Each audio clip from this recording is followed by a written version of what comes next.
No domingo passado, começamos o assunto vendo ali os primeiros versos do capítulo, versos 1 a 3.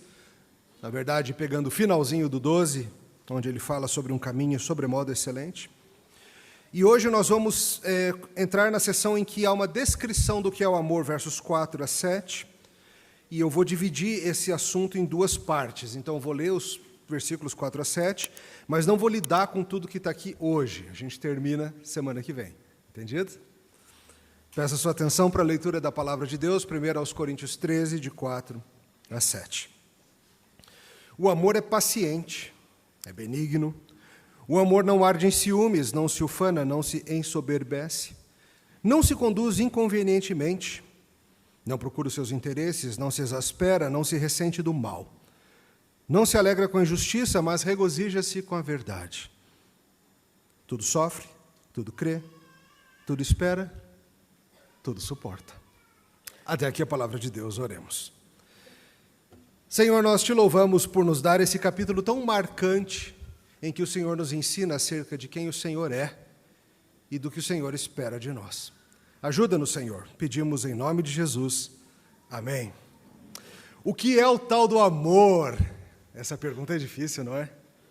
As nossas canções, os nossos poemas, as nossas histórias tentam definir o que é o tal do amor. Os nossos poetas gostam de atacar a questão por ângulos diversos. A sabedoria popular tenta responder. Quando que o amor surge? Como que ele se mostra? O que é o amor? Tem tantas passagens e falas famosas. E o amor tem mesmo um quê de mistério. Jane Austen, por exemplo, em Orgulho e Preconceito. Quando Elizabeth pergunta para Mr. Darcy, pede, fale quando você começou a me amar. E ele responde, não posso fixar a hora ou o lugar. Isto já foi há muito tempo. Eu já estava no meio e ainda não sabia que tinha começado. É bonitinho, né? Eu acho fofo essa parte. E os poetas tentam falar de diversas formas. Camões, por exemplo, tem várias famosas dele. A mais famosa, eu já vou pegar já do meio para frente, mas ele diz que o amor é um não querer mais que bem querer, é um andar solitário entre a gente, é nunca contentar-se de contente, é um cuidar que se ganha em se perder. É querer estar preso por vontade, é servir a quem vence, o vencedor. É ter com quem nos mata lealdade. É intrigante, eu gosto de algumas dessas frases, em especial estar preso por vontade. Me chama a atenção por causa do aspecto pactual do amor. É um pacto mesmo. É o estar preso por vontade própria. É um cuidar que se ganha em se perder. A sua preocupação no amor não deve ser ganhar, deve ser que o outro ganhe. Shakespeare, claro, tem tantas e tantas e tantas. Fiquei selecionando uma para vocês. Aí fui numa, fui no outro e acabei, claro, no soneto 116. Shakespeare define amor assim. De almas sinceras a união sincera, nada há que impeça. Amor não é amor se quando encontra-se obstáculo se altera, ou se vacila ao mínimo temor. Amor é um marco eterno dominante que encara a tempestade com bravura. É astro que norteia a vela errante, cujo valor se ignora lá na altura. Amor não teme o tempo, muito embora seu alfange não poupe a mocidade. Amor não se transforma de hora em hora, antes se afirma para a eternidade. Se isso é falso, e que é falso alguém provou. Eu não sou poeta, e ninguém nunca amou. Shakespeare é fera, né? Amor não se transforma de hora em hora. De fato, há uma constância no amor. Paixão se transforma de hora em hora. Amor não. Amor não é amor se quando encontra obstáculo se altera, disse bem o bardo. Verdade. Amor que foge à primeira dificuldade, amor não era. Amor segundo o mundo, entretanto, é algo um tanto confuso. O termo é usado como sinônimo de afeto, de gosto, de paixão, essas coisas se misturam, essas definições elas trazem coisas verdadeiras, mas também trazem consigo de contrabando alguns conceitos que não são exatamente bíblicos. O que é o amor definido biblicamente? Ele não é menos do que um sentimento, mas também não é exatamente um sentimento, é algo muito mais. E aí, crianças, o que é esse negócio de amor, hein? Todos sabem e todos têm dificuldade em definir. Vamos pedir ajuda de Deus? Vamos ver o que Deus tem a dizer sobre amor. Que tal vermos como o Deus de amor descreve o que Ele é e o que Ele faz, por meio de um homem a quem amou muito antes dele amá-lo de volta. É o que a gente vai ver em 1 Coríntios 13. E hoje, nessa primeira parte dessa definição, vamos ver que o amor é algo que se volta para o próximo, em lhe fazer o bem. De novo, o amor é algo dado por Deus, que se volta para o próximo para lhe fazer o bem.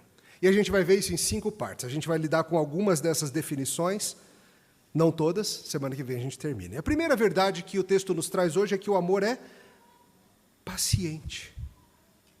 Nós estamos lidando com a seção de Coríntios que interrompe a discussão dos dons para falar sobre o maior dos dons, o amor. Por que Paulo fez isso mesmo? Porque ele quis deixar muito claro para todos nós que ações espiritualmente impressionantes, se não pareadas, jungidas com o amor cristão, não valem nada não. E mesmo grandes ações de sacrifício próprio, como doar todos os seus bens para os pobres, como entregar o seu corpo para morrer, se essas coisas não forem motivadas pelo amor, se não forem reais expressões de amor, também não valem nada, são só barulho mesmo. E Paulo, então, sabendo que somos marotos e tendemos a definir as coisas por nós mesmos em vez do que Deus traz, ele explica o que é o tal do amor. E perceba como o amor é dessas coisas na vida que é mais fácil definir negativamente, indo pelo que não é, de tão difícil falar o que ele é. Em geral, 1 Coríntios 13 aparece em sermões de casamento, não é verdade? Quando nós falamos do amor do marido e da esposa, mas, por favor, entenda, não é restrito a isso. Estamos falando de sermos pessoas cheias do amor cristão. Isso diz respeito ao amor que deve fluir de você, cristão, não somente para marido e esposa, mas para todos. Para filhos, para amigos, para os seus pais, para os seus irmãos, para o seu próximo que nem cristão é. Isso é uma marca de quem nós somos. E entenda que essa lista de qualidades, ela mostra um amor que vai muito além de sentimentos ou sensações gostosinhas, mas algo que se realiza na prática. E a primeira questão bem prática é que o amor, ele é paciente. Fala a verdade. Se coubesse a você escrever um capítulo sobre o que é o amor, você começaria assim, com paciência? Ou você diria, amar é um vulcão em explosão? Amor é um fogo, amor é um dinossauro destruindo as cercas do Jurassic Park, devorando tudo à sua vista. Amor é o Ronaldo Fenômeno invadindo a área cheia de zagueiros na época do Barcelona em 96. O amor é uma supernova refazendo os limites do espaço-tempo. O amor é um show da maior banda do mundo usando todos os decibéis, causando um buraco negro sonoro, no qual somos adentrados em êxtase. O amor é uma bomba de fissão nuclear que rompe os átomos da nossa resistência emocional em reações belas de luz, calor e devastação. Você iria por aí, não iria? Porque quando você pensa em amor, você pensa nisso. Em algo que pega você pelo cangote e te pega e te balança todinho, você não sabe o que está acontecendo, eu estou amando.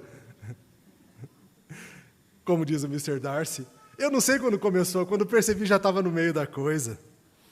Mas Paulo não começa assim. Paulo começa dizendo, o amor é paciente.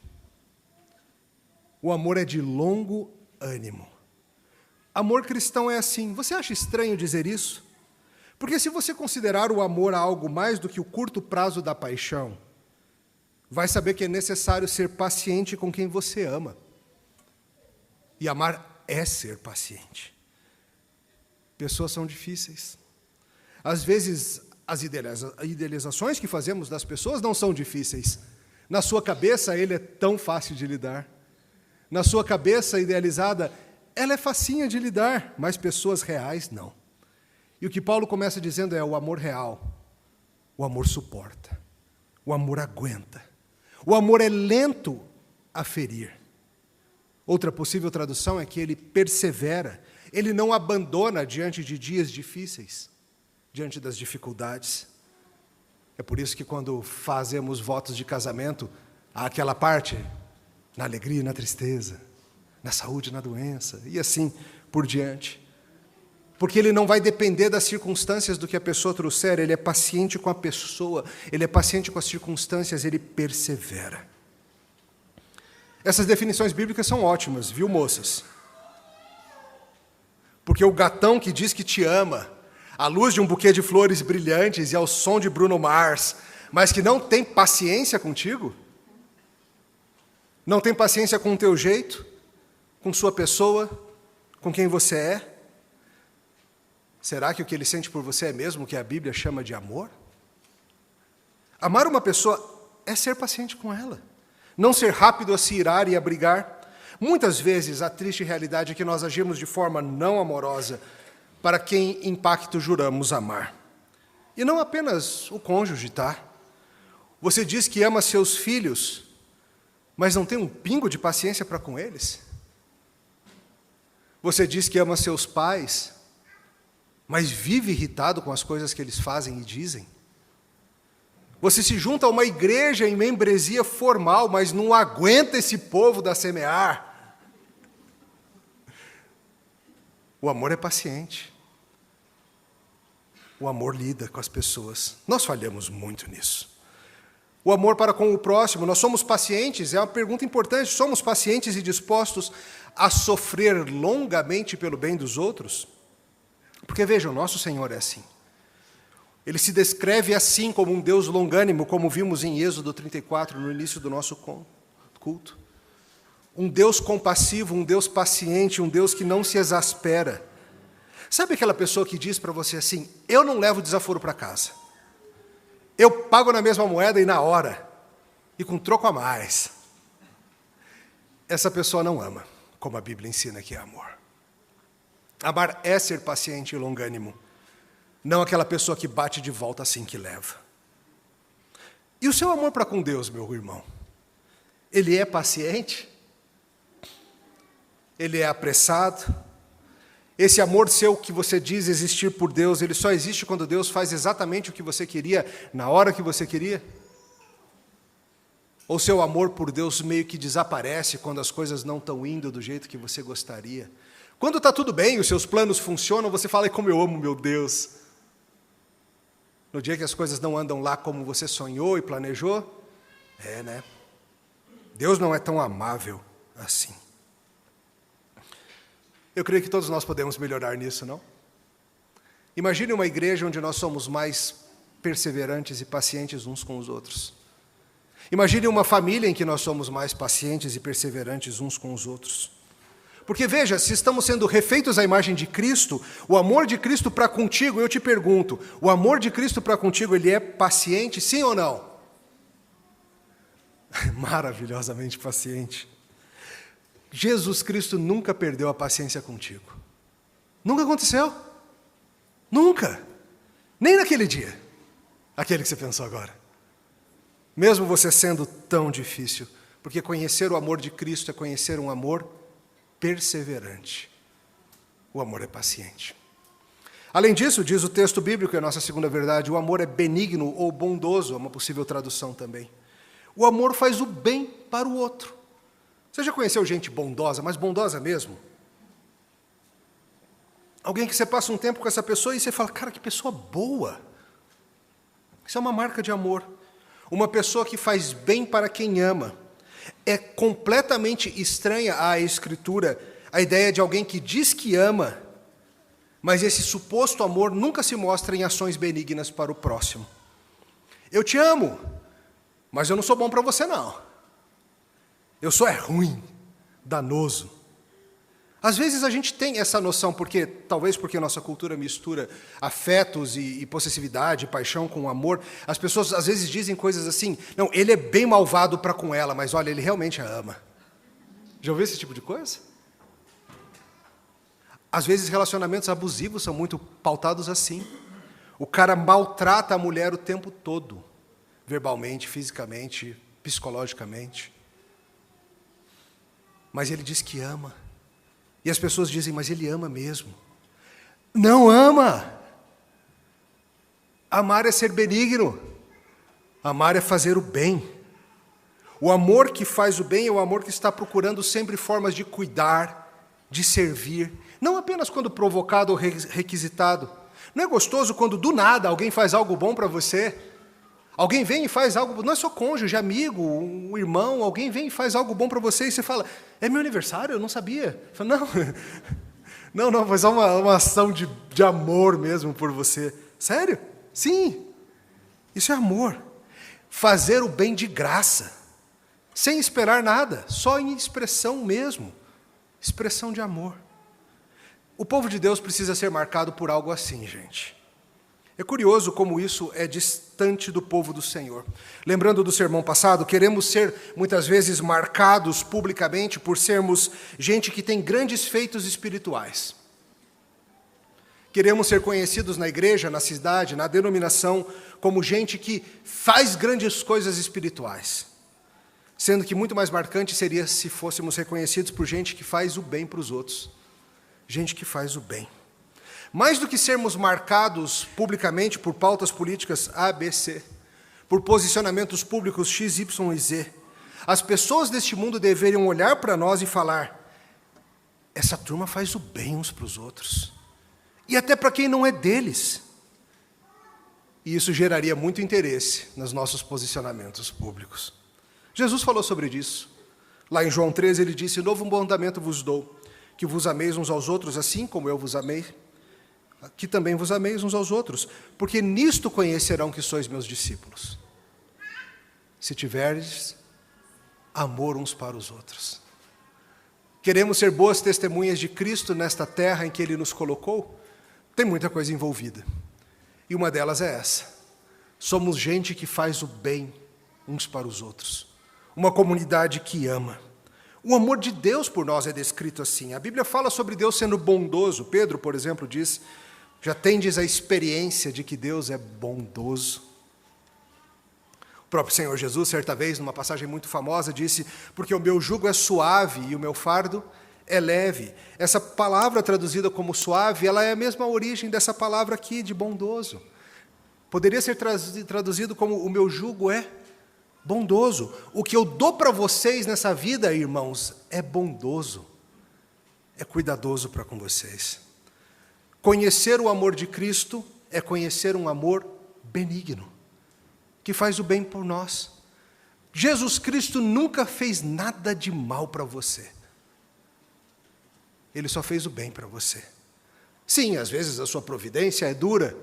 Sim, às vezes a sua disciplina pode pesar. Temos estudado sobre isso nos estudos em Reis. Mas sempre foi para o seu bem. Nunca foi para o seu mal. Nunca foi com má intenção. Nunca foi com a vontade de te fazer sofrer. Nunca foi mesquinho. Sempre foi, eu vou fazer o bem para aquele pessoal. Eu vou sim. Conhecer a Cristo é conhecer um amor bondoso, não um amor massacrante ou pesadamente destrutivo. Um amor bondoso que se mostra em belas ações. Inclusive a mais bela de todas, a de se entregar por nós. Ninguém tem amor como esse, o de dar a vida pelos outros. E qual que é a diferença de Cristo dar a vida por nós para o que Paulo condenou anteriormente? Paulo falou, ainda que eu entregue minha própria vida, não vale nada. Ué, Cristo entregou. A diferença é que Paulo falava de um exemplo de alguém que faz sem amor. E Cristo fez exatamente porque o amor é bondoso. O amor é benigno. Terceiro ponto. O amor não arde em ciúmes. Essa é difícil. Difícil principalmente porque a gente não tem imediatamente muita clareza do que Paulo está querendo dizer. O problema é que alguns termos nas traduções se misturam um pouco. No nosso próprio tempo, o uso que fazemos dos termos zeloso, ciumento e invejoso é um pouco confuso. E talvez isso nos confunda no que Deus traz. E mesmo usos antigos podem ter uma variedade de serem positivos ou negativos. Exemplo, a palavra zelo, ela é em geral algo bom, mas que pode passar do limite de um zelo bom para um zelo ruim. Êxodo 20, por exemplo, é dito que Deus é zeloso para conosco. Que Deus tem um tipo santo de zelo e ciúme pelo seu povo. Há bons usos, como Paulo fala em 1 Coríntios 14, para buscarmos com zelo os melhores dons. 2 Coríntios fala de Deus sendo zeloso para conosco. Já ciúmes é um termo, embora no original seja o mesmo, mas a tradução em português costuma ser algo ruim, não costuma? Ciúmes é algo que todo mundo já sentiu, é horrível. O chamado monstro de olhos verdes. Já ouviu essa expressão? O monstro de olhos verdes. E, obviamente, é um tipo de ciúmes pelo seu cônjuge que é apropriado, protetivo. Mas protetivo e possessivo são coisas com uma fronteira muito tênue, muito fácil de cruzar. Entenda, quando ele fala não arder em ciúmes, não significa que você não pode nunca se incomodar, que seu cônjuge está com conversinha com alguém, não é isso. Mas note que o termo arder não está no original. É uma tentativa do tradutor de mostrar essa nuance de que nem todo zelo ou ciúme, ou seja o que for que o texto traz, é ruim. Mas o arder é. O arder é o que faz com que você distorça tudo que você vê, enxergue coisas que não existem, se torne possessivo e mau, em vez de paciente e bondoso. Em geral, o ciumento tem uma conotação ruim e zeloso tem uma conotação boa, mas o original é o mesmo termo. Qual é a resposta, então? Mas, provavelmente, o que Paulo está dizendo que o amor não é o que nós chamaríamos hoje, no nosso uso corrente, de inveja. Invejoso. Que é, inclusive, a palavra que a tradução Almeida século XXI optou por usar. Se você pegar quem tem Almeida 21, vai ver que o amor não é invejoso. No Novo Testamento, é o termo que Estevão utiliza em Atos 7 para falar sobre como os irmãos de José se sentiram quanto a ele, por causa do amor que Jacó lhe dava. Eles se sentiram assim, invejosos, era algo ruim. Aquela sensação ruim que tinham por conta do sucesso do irmão, por conta do amor do pai.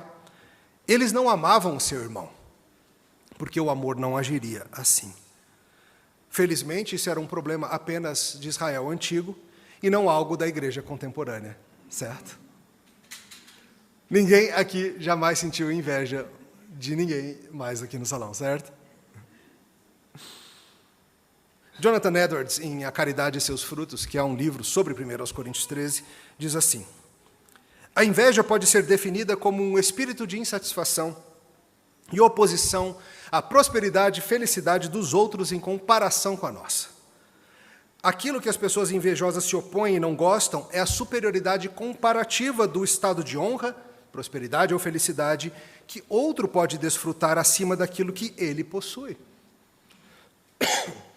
E esse espírito, especialmente chamado inveja, quando não gostamos ou nos opomos à honra ou prosperidade, em geral maior do que a nossa, ou porque eles têm algo que nós não temos. Edward está certíssimo. O problema não é só que a outra pessoa tem algo, alguém, ou uma situação, ou uma alegria, uma prosperidade em si. O problema é que ela tem o que você não tem e queria ter. O problema é a comparação. O problema é você olhar e ver o seu irmão num estado ao qual você adoraria estar, no qual você adoraria estar, mas você não está, e ele está. E isso vira algo muito ruim no coração, o que a Bíblia chama de inveja. E a Bíblia diz, o amor não é isso. Fala a verdade. Quando você vê alguém se saindo bem na vida, passando naquela prova que você não passa, conseguindo a viagem que você sonhava e não consegue, tendo alguém como você queria ter, o que você sente por essa pessoa? Você se alegra nos que se alegram? Ou você chora porque ele está se alegrando e você não? Se amamos esse irmão, o nosso amor deve ser marcado por nos alegrarmos com eles, não em nos ressentirmos de que tem algo bom que não temos. Caim não amou seu irmão, e ele era do maligno. Ele se ressentiu de ver o amor de Deus por ele. E você? Você ama seu irmão? Ou você é como o maligno e se ressente? Você tem perdido o sono pelo que o próximo tem ou consegue? Você vive se comparando com o que os outros têm e você não? Você vive nas redes sociais lamentando e vendo e chorando e silenciando, porque você não aguenta mais ver aquela alegria que você não tem? Como explica Jonathan Edwards, e ele explicou isso muito antes de redes sociais, isso se manifestará na inquietação e na insatisfação com a prosperidade dos outros. Em vez de se alegrar com a prosperidade dos outros, o invejoso ficará preocupado com isso. Será uma mágoa para o seu espírito vê-los subir tão alto e alcançar tais honras e avanços. Caim invejou Abel, isso o levou a matar.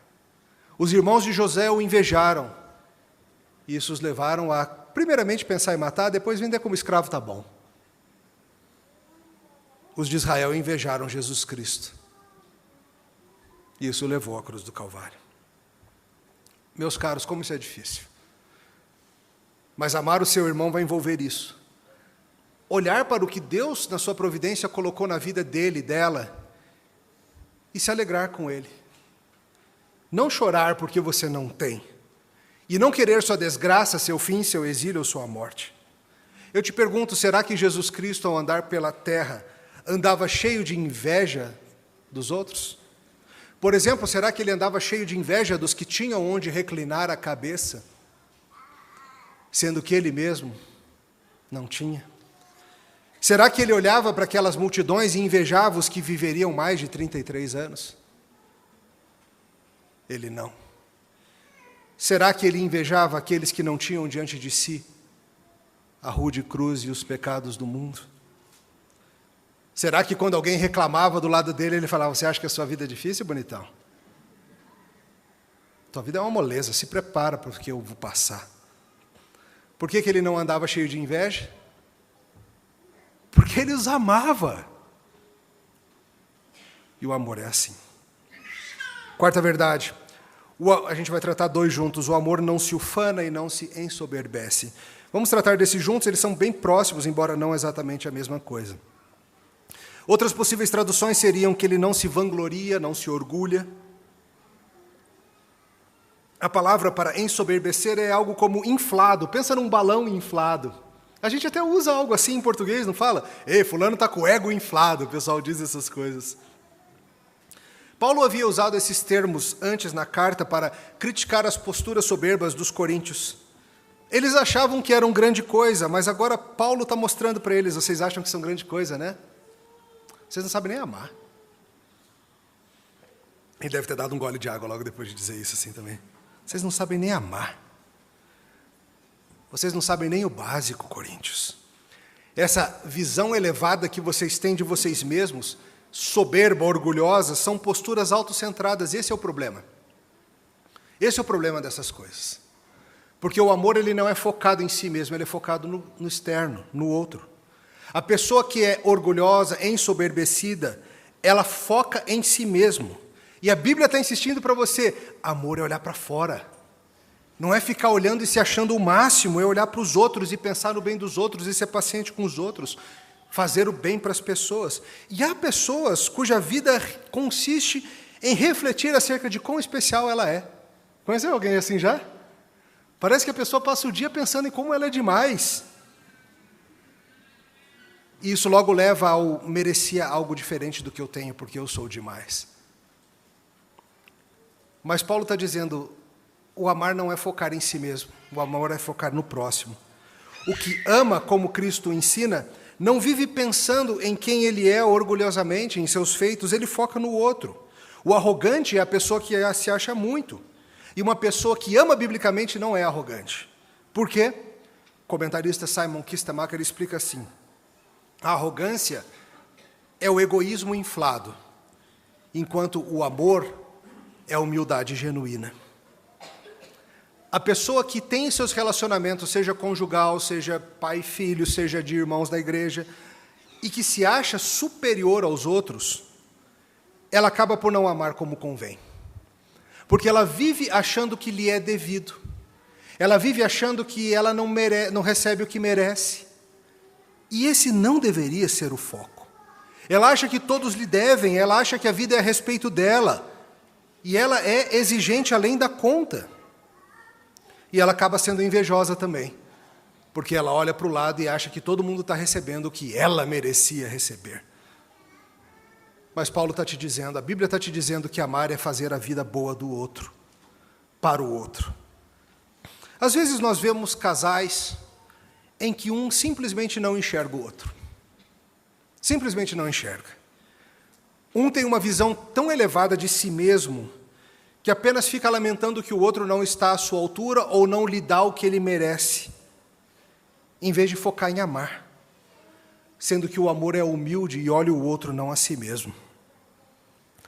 O escritor Ortega y Gasset disse de uma maneira belíssima. Ele diz assim sobre o amor: além da atividade sentimental, o amor diferencia-se dos sentimentos inertes como a alegria ou a tristeza, porque esses são como uma coloração que a nossa alma tem. Estamos alegres ou tristes em pura passividade. A alegria por si não contém atuação nenhuma, ainda que possa levar a ela.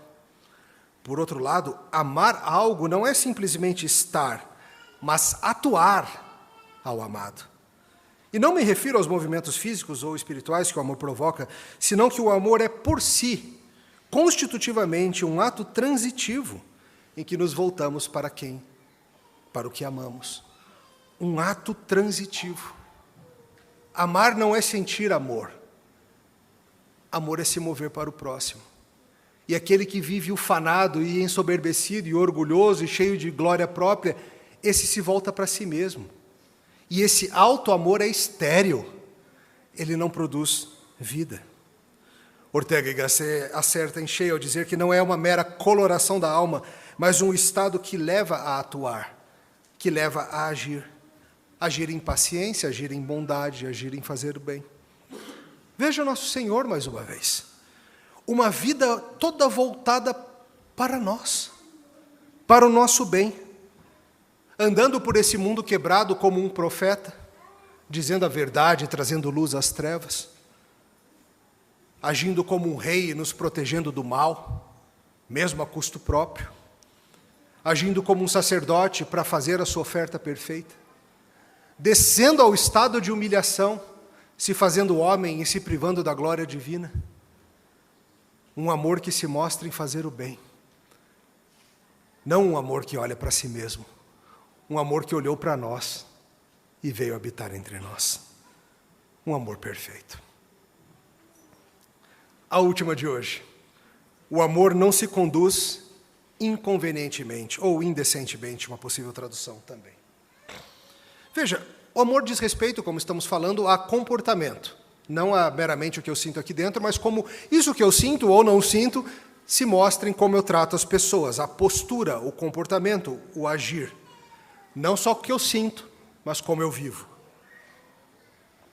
E Paulo deixa claro que o amor tem a ver com não ter comportamento inadequado ou impróprio, seja qual for a situação.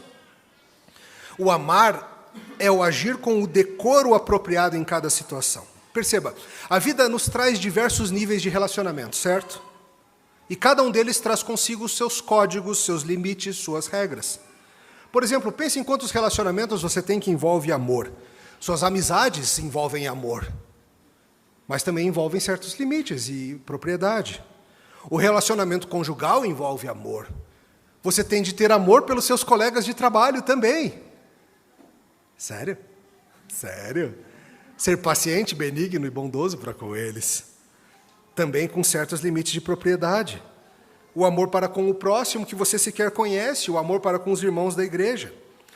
E Paulo está dizendo que o amor sempre se conduz de forma correta, conveniente. Ele não ultrapassa fronteiras. Por vezes achamos que temos o direito de cruzar as fronteiras e agir como queremos, mas, de novo, isso é uma forma autocentrada de pensar. Quando você pensa no bem do próximo, você não passa os limites que o próximo te dá. Porque o amor deve me fazer olhar para o próximo, seja qual for o nível de relacionamento que tenhamos, e agir convenientemente dentro do que se espera, em termos de exigências, em termos de obrigações, em termos de expectativas. Autores sugerem que isso vai se espalhar no tipo de termos que usamos, no tipo de exigências que fazemos, pedidos, palavras. Às vezes pessoas fazem pedidos para a gente que a gente fala, cara, isso cruzou uma fronteira esse pedido aí. A gente não tem esse nível de proximidade. E tudo isso anda junto. Não é estranho quando alguém quer se mostrar num nível de intimidade que não tem e espera de nós coisas que não condizem com o nível de relacionamento que temos? Provavelmente essa pessoa está pensando num amor autocentrado. Ela quer aquilo, você oferece, você tem aquilo a oferecer, ela pede, ela exige, ela espera, em vez de simplesmente saber, isso não me pertence. O amor se conduz convenientemente. Saber se portar tem a ver com isso. O namorado, por exemplo, que exige da namorada que ela durma com ele, está se conduzindo de forma que não convém. Ele pode até usar cartada de mas você diz que me ama. Então, o amor é se conduzir convenientemente, e isso não pertence a esse nível de relacionamento. E assim por diante. O amigo que espera de você que você faça certos sacrifícios quanto a seu tempo, a seu dinheiro, que pertencem mais ao que nós devemos fazer por um familiar, também está conduzindo inconvenientemente, ainda fica bravo contigo, se você não estiver disposto a isso. Essas linhas são tênues mesmo. Queremos nos sacrificar pelo próximo, mas temos que saber que o amor tem conveniências e limites em algumas coisas. Talvez para você atender ao pedido sem noção do amigo, você tenha que fazer com que sua família sofra. Sua ausência ou a ausência de recursos, ou seja, o que for. O amor não deve ser inconveniente, nem na ação e nem na omissão. Às vezes é na omissão, né? A gente deixa de fazer algo que seria esperado do nível de relacionamentos que temos. E o Senhor Jesus Cristo, mais uma vez, se mostra com um amor perfeito, que se entrega por nós e faz o que deve. Isso tudo é amor. Não é um vulcão explodindo, embora vulcões explodam. Quando você olha para a sua vida, cristão, relacionamento em casa, relacionamento na igreja, relacionamento no trabalho, na vizinhança, na rua, sua vida tem sido marcada por essas coisas? Por paciência e bondade, não por inveja. Sua vida de amor tem sido marcada não por ser autocentrado, se achando o máximo e exigindo dos outros, mas por ser alguém que olha para o lado e fala, eu vou fazer o bem por você. Há limites nisso, da conveniência e da decência. Difícil esse negócio de amor, não é? A gente sabe, mas não sabe. É por isso que a Bíblia ensina, para a gente aprender. Para concluir, mais um poema de amor, aguentam? Essa secura, né? Haja água. Fernando Pessoa. Todas as cartas de amor são ridículas. Não seriam cartas de amor se não fossem ridículas. Também escrevi em meu tempo cartas de amor, como as outras. Ridículas. As cartas de amor, se há amor, têm de ser ridículas. Mas, afinal, só as criaturas que nunca escreveram cartas de amor é que são ridículas. Nosso chamado, irmãos, como o apóstolo João bem falou, é sermos gente marcada pelo amor. Não por meio de um esforço próprio apenas, mas por virtude de sermos de Cristo, o mais amoroso de todos os homens. Nunca houve um homem tão amoroso como ele. Nunca. Paciente, bondoso, zero soberba, não ardia em ciúmes nem inveja e nunca se conduziu inconvenientemente. Se você aprender dele por meio de palavra e espírito, você vai ficar mais parecido com isso aqui. E vai ter de exercer o amor. Se você nasceu de novo, morreu com ele para o seu velho ser e ressurgiu com ele da morte, você vai ser marcado cada vez mais pelo amor bíblico. Mas o amor bíblico parece ridículo a esse mundo. O amor que esse mundo ensina não é um amor assim. É um amor que toma, é um amor que exige. É um amor que pega o que quer. Mas se nós somos de fato uma carta de amor, se somos meio ridículos aos olhos do mundo, porque somos pacientes em vez de pagarmos na mesma moeda, bondosos para quem não merece, o mundo olha e fala, vocês são ridículos. Se nos portamos de forma conveniente, mesmo querendo outras coisas, o mundo olha e fala, vocês cristãos são ridículos. Isso só prova que Fernando Pessoa está certo. Somos mesmo, aos olhos do mundo. Deixem que riem, podem deixar. Nós riremos com Cristo para sempre. Oremos.